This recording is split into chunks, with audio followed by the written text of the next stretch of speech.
Have you ever thought of what you should do during a natural disaster? Being in the middle of something so devastating that it could cause huge waves, destroy homes, causing human casualties and utter chaos that has claimed thousands of lives. A natural disaster that cannot be detected before it could happen. Earthquakes can happen in any kind of weather. Worst case scenario, they can cause huge waves in the ocean, called tsunamis, which can wipe out entire neighborhoods, especially along coastal regions. Here is what you should do before, during, and after an earthquake.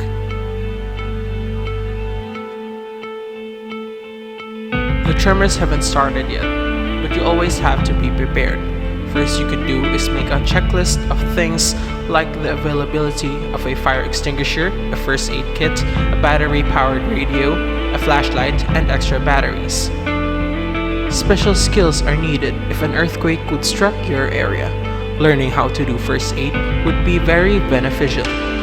Learn how to turn off the gas, water, and electricity, for it might be faulty after an earthquake. Don't leave heavy objects on shelves, anchor heavy furniture, cupboards, and appliances to the walls or floor. Make up a plan where to meet your family after an earthquake, and finally, learn the earthquake plan at your school, workplace, or community.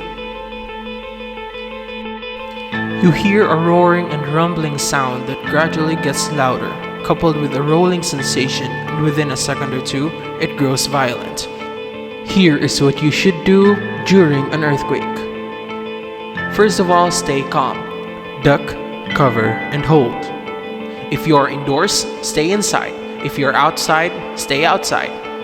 If you are indoors, stay against a wall near the center of the building.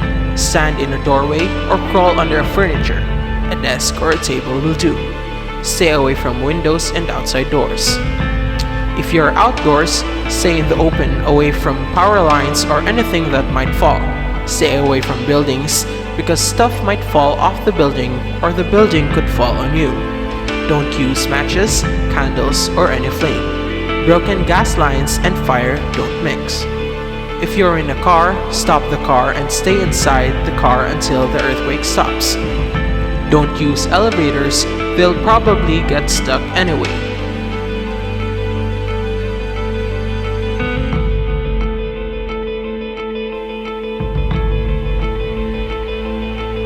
The rumbling of the earth has finally stopped, and the feeling of being dizzy has surpassed. Here is what to do after an earthquake. Check yourself and others for injuries. Provide first aid for anyone who needs it. Check water, gas, and electric lines for damage. If any are damaged, shut off the valves. Check for the smell of gas. If you smell it, open all the windows and doors. Leave immediately and report it to the authorities. Turn on the radio. Don't use the phone unless it's an emergency. Stay out of damaged buildings. Be careful around broken glass and debris. Wear boots and sturdy shoes to keep from cutting your feet. Be careful for chimneys, they might fall on you. Stay away from beaches because tsunamis and sieges sometimes hit after their ground has stopped shaking. Stay away from damaged areas.